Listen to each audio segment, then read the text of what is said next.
Most people who know me know that I'm a huge fan of Mega Man, and similarly Megaman X, maybe even more so a bit of a Megaman X fan. Now this one's been around for a while, and I don't know how I feel about it, so let's just put it in front of the camera. Today's figure will be the Truforce Collectibles Designer Series Megaman X, aptly named from the Megaman X series.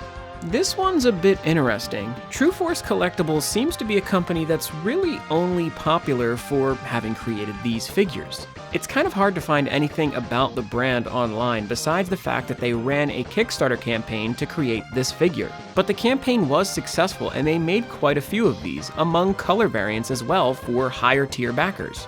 Sometime later, they eventually revealed that they had trouble getting any additional licensing for more figures. Despite the massive success that this figure saw in regards to its Kickstarter campaign, they just couldn't seem to nail down anything with another license. And the fact that they got this license to begin with is almost a shocker in and of itself. It's a shame though, because there's no telling what they could have done after this.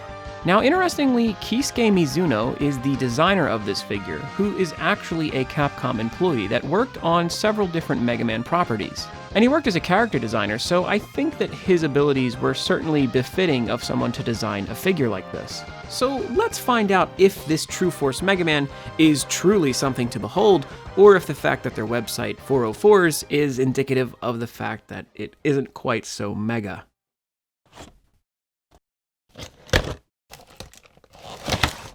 So here we have X in his blister, and there's a bit of accessories surrounding him as well, though on the back there was a bag, and this is packaging up a bunch of instructions as well as a stand. So he does come complete with a stand, which is really nice to see.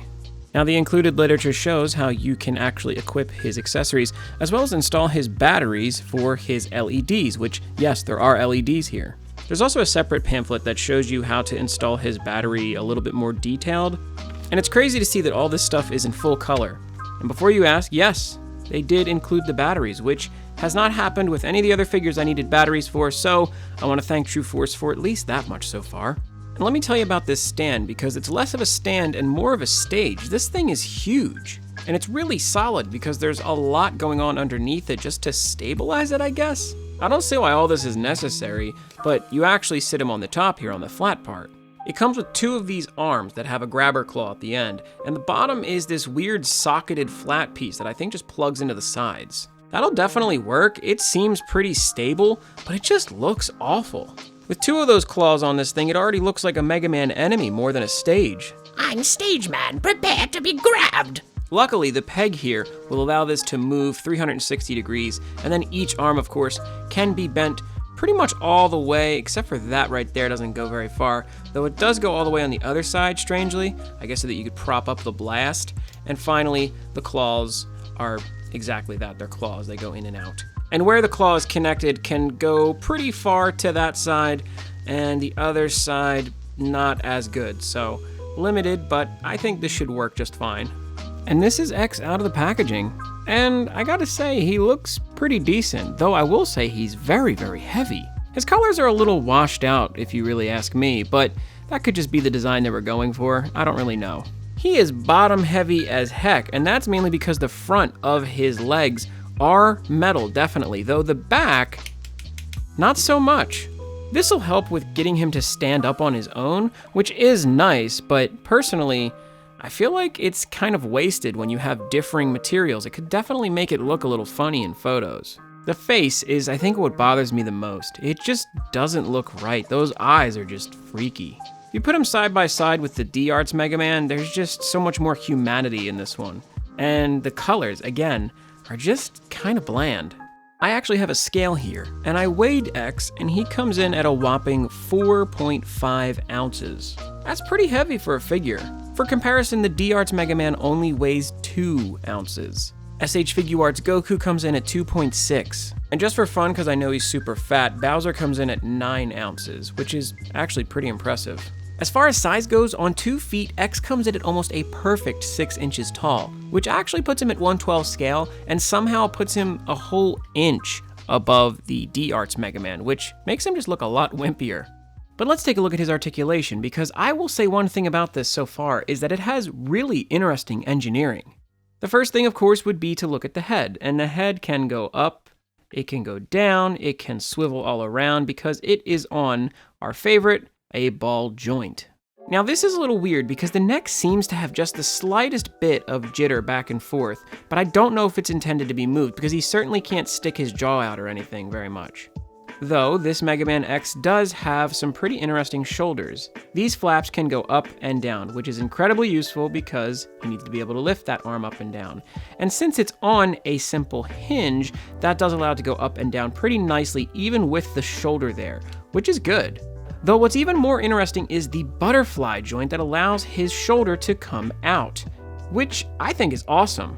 We don't see this kind of joint too often. I typically only see it in SH Figuarts, but it's nice to see it here on X, especially because you'll be able to use this later to make him put his arm out. It also has the ability to swivel right here where the arm connects to the shoulder. Now the elbow is a simple hinge which only allows it to go out this far because of the armor plating, but it can crunch inward pretty much all the way, which is a good bend for that elbow. Now the hands, or fists in this case, default, can move on a little ball joint here, and they are removable so that you can swap those out. But wait, there's more, because that ball joint is actually hinged just the slightest bit, so it does allow some up and down there. Now the chest also appears to be on some sort of ball joint because it can roll around very freely, and it's a bit loose, but it gets a crunch forward rather nicely. It doesn't really go super far back, but that's to be expected, though that's really good articulation there. And the pelvis seems to be similarly a ball joint that even pokes out of his little underwear here, and you can move that quite decently as well, rolls all around as it needs to, crunches forward well. It actually moves back pretty surprisingly well too. You can't really see it, but it is helpful. Now the legs are a different story because of course the metal parts make those feet heavy. Now these ball joints here connect his legs at the very top socket, which allow him to do a pretty nice split here, as well as roll it around just a bit up and down, really not a lot. It's pretty bad actually, though in and out it's great. Though these are completely swivelable, which is interesting to see because that would mean you could get his leg at different angles. But additionally, you can also go ahead and pull the leg out at the thigh, which is really useful because originally I didn't think you could get him to move up and down, but you actually can. It's just incredibly tight. And of course, that thigh would collide and it would cause some rubbing. So this is really helpful when you're trying to do more dynamic squatting poses with him. But to be honest, it's really well done, and this is really awesome engineering that really helps the posability of the figure. They thought of everything, and this really does help combat something that would normally be an oversight for another figure company. Now his knee goes up and down as it needs to, but don't expect to get it far because of that huge metal leg. But my favorite bit of engineering here is what they put into the top of his knee, because this can do this. Why? I mean, it's spectacular, it looks awesome, and it's so smooth, but why is this possible? That's the only place they really used it too, so, I mean, yeah, you can make his knees look pretty badass, but beyond that, it's the only place they used it. More engineering like this would have made this an epic figure. Some nice detail on the bottom of the foot though, even with that clear plastic there. That's really not necessary, but it looks great. And okay, look at that foot. Do you expect that to do anything? Well, you're wrong. Inside here is so much, and it's going to be really difficult to show you. If you take a look here, I'm not sure how well it shows up, but there's a ball joint in the very tip of his foot, which then comes back into this hinge, which goes up and down, and then it's connected into a ball joint at the front of his leg, which is just so much, and honestly, I don't even see how that's even necessary, but it's so awesome. That's great engineering. It's crazy good.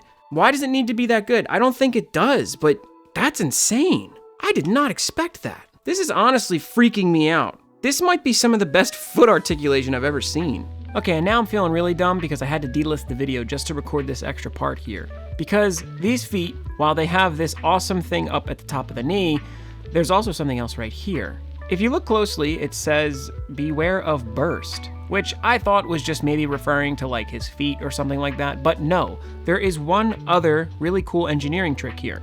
Pay attention here because this guy can be tricky to get out. The little tab next to my thumb where that gap is probably the best place to access this. So just get in there if you can and try to pop it loose. Once you do, you'll be able to open it fully and reveal a thruster. And you can do this on both legs, so pop open the other one too, and you can really make this guy give off some serious dust. That's crazy. And you can do it half step so that it kind of just hangs out, or you can do it all the way, but I think preferably you would want to do that all the way and make it really look like he's about to start going quick. In combination with the shoulder thrusters, this really gives a reason to look at the back of the figure. The fact that it's so natural in the figure that it's practically hidden and I missed it the first time is an amazing feature as well. Normally transformation bits can be really obtuse and look like crap when they're untransformed. Now by default, X wears a very neutral and almost stern face, but like any posable worth the money you spend on it nowadays, you can take off the front of his helmet and remove that faceplate. Though I don't really like the way that you have to do so. You kind of have to use the ears of the helmet to really push off the face. This was actually kind of frightening, but I got it here, and then you can just take off the faceplate like so. You can then switch that for this very angered face. Honestly, I think it's kind of soulless. I do like that everything's physically etched in, like his mouth is dug in pretty far, and then you have a separate bump for his teeth and a separate bump for his tongue. So all that's nice, the layering's good, but the eyes, man, the eyes just don't do it for me.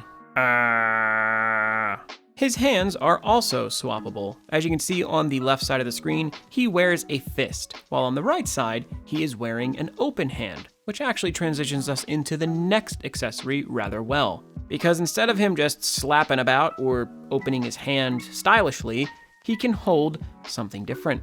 His Mega Buster Cannon, which can actually be swapped for his entire forearm of his one arm. Though going about this can be a bit scary because you pretty much just have to rip it off. It takes quite a bit of force, so bear with me. Oh, I don't like that. That peg there is notched so that it will stay fit. And that's good and all, but also over time, if you swap this too many times, it's going to wear out and eventually it'll just kind of fall off. It is interesting to see the hinge and the detail that went into that, but goodness, it's scary swapping his parts, and I don't like that in a figure. Because once you have the part you want, you literally just pop it on. You'll hear it. Like that. Now he's ready to go out and kick some reploid butt. And honestly, this looks 10 times better than the regular forearm, so I don't think many people will want to swap back to him having a separate hand and all that, but it's an option, so there's that. Now another swappable part will be the flaps on his back, and I don't really know how these are supposed to come off, but I guess there you go, that's what you do.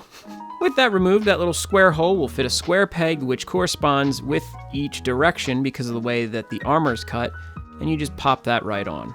And there you have it. You can go ahead and swap it for this open sort of vent. It looks cool enough, but I don't know how often they expect you to be looking at the back of the figure, because from the front, you could really never tell that that's been swapped out. I appreciate there being more options, but I just wish they were more practical to posability. Now the final things in the box are going to be effect parts, and there's 3 in total. The first effect piece is going to be this star, which is interesting enough, but it's meant to lock in with this right here. This piece is actually the blast that is supposed to propel from this to sort of show that extra oomph, which is pretty cool. And then there's this blast as well, which is huge. It looks to be the charge shot, but to me it looks more like a fireball. Though this may be meant to coincide with a blurb that's on the box, it actually goes as far as to say that X takes in sunlight to make his energy blast, so maybe this is supposed to be reminiscent of that. Still, I think canonically it just doesn't look correct, but who am I to judge? Though, this isn't quite where it all ends, because while this is all interesting, you can actually lock these two together and then remove this bit here. Now, that opens up for the final piece that was in the box, which is this guy.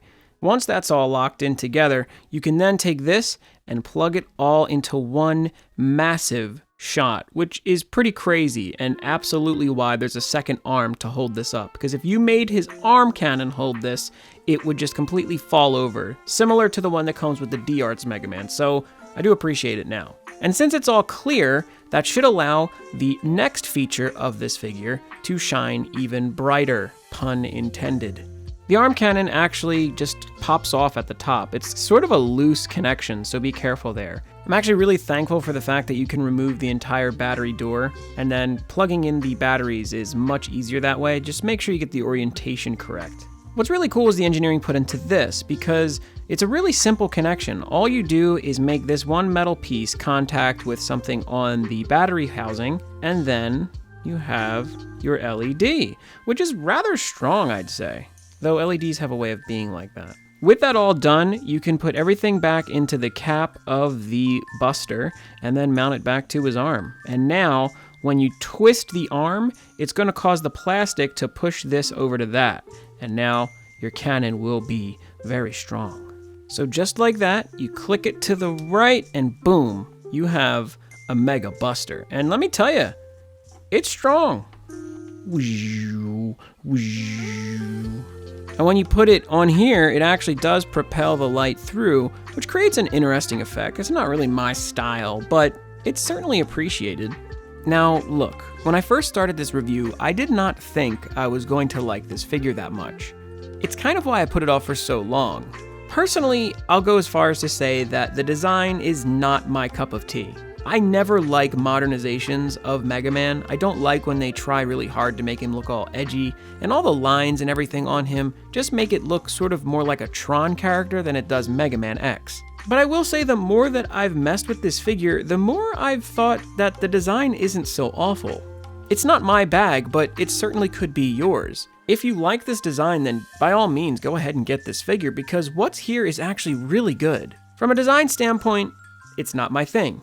But from a figure standpoint, it's incredibly well made. Who'd have thought some guys would get together and create a figure on Kickstarter that would rival some of the top figure companies? Not me for sure. This figure is incredibly high quality. While the color scheme is a little different than what I'd normally expect from Mega Man X, it's still nice looking. There's a lot going on here. The painting is not bad at all, the sculpting is really good, and there's lots of little details like the little wording on his Buster and even on his legs that just show an immense amount of care went into the production of these. I'm gonna go as far as to say that Truforce certainly did my boy proud here. Mega Man X from Truforce is an incredibly good figure, and I really wish that they wouldn't have disappeared, because who knows what they could have done. With interesting engineering, decent accessories, and overall awesome articulation and posability, I'd say that this is a great addition to any Mega Man fan's collection. So I'm going to go ahead and give the Truforce Mega Man X an 8 out of 10. I had originally thought I'd give it lower, and I'd love to give it higher, but I just don't think the accessory game is quite there, and there was just a few design choices that weren't really very good. But for all that it gets wrong, it gets so much more right. But I can't give it anything lower either and not give them props, because this figure was really awesome. But what do you think? Is this Mega Man figure amazing, or do you think it stinks? Why not drop a comment on the video and tell me what you think about this figure? Do you own it? Tell me if you do. And like the video if you did indeed like it. Now, this figure's not on HobbyLink Japan, but if you want to support my channel, you can go ahead and use my link in the description to buy any figures you want from there. It costs you no extra, and I get a commission from it. There's tons of other figure reviews on the channel, so make sure to watch those in the playlist I'm going to link on screen. Follow me on Twitter and join the Discord if you want to chat more about figures and other cool weeaboo stuff. But until next time, Kingu, thank you so much for watching, have an amazing day, and keep on collecting.